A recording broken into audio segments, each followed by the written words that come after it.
Good morning and welcome to Morning Messages of Hope and Inspiration. My name is Jenny McBride, and I have been thinking a lot about New Year's resolutions.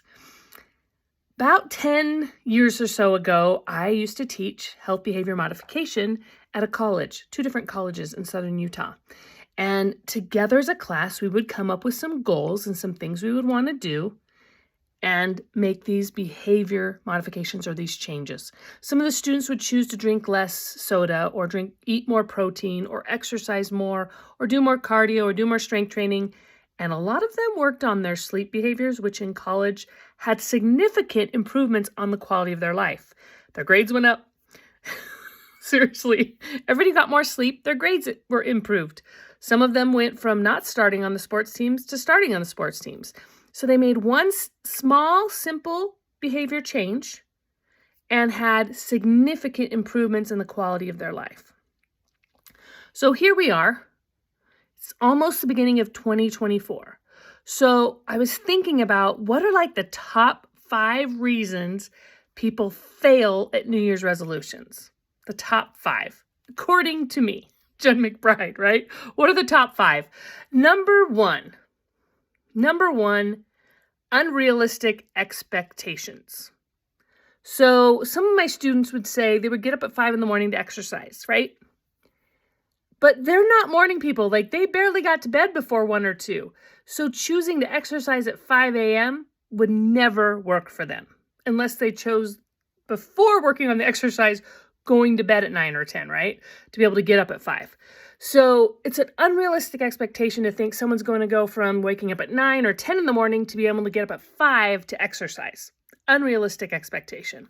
Number 2, one of the reasons we fail at New Year's resolutions, too many goals. So many of my students wanted to implement all these health behavior modifications. They wanted to stop eating sugar or stop drinking soda and exercising and getting better sleep and doing all these things. The list just kept going down, maybe up and up or down and down, whatever you want to think.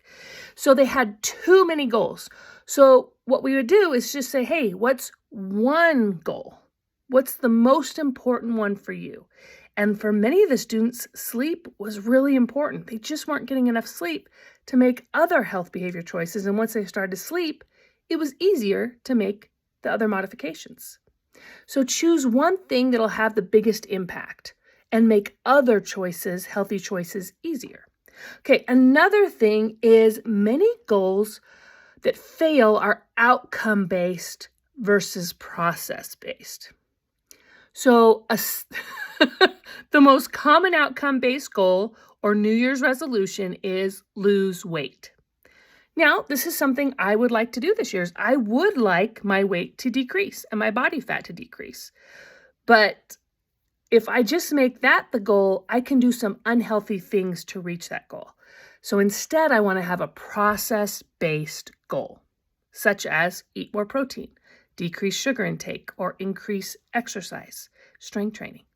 So those are process-based. So it might be eat 75 grams of protein a day or 100 grams of protein, or if you're a guy, it might even be 150 grams of protein a day to increase that protein to be able to make the muscle, to increase your metabolism. There's just a lot of things we could do, right? Or exercising 3 to 4 times a week for 45 minutes or 30 to 45 minutes. Give yourself a range, have this process-based. You can always update the goal, but have a process-based, not an outcome-based. A healthy process-based by simply increasing your protein, decreasing your sugar, things like that. Even a process-based with sleeping is going to bed by 10 o'clock or trying to get 7 hours of sleep, just 5 days a week, just something that is easy to measure and it's process-based. Okay. One of my least favorite reasons New Year's resolutions fail is impatience. Many of us want those outcomes. We want to see the results, and we're a little too impatient with the process. And there's a common phrase being passed around, trust the process. Being patient. And the definition of patience is simply this, not getting angry or annoyed or anxious when there's delays or challenges.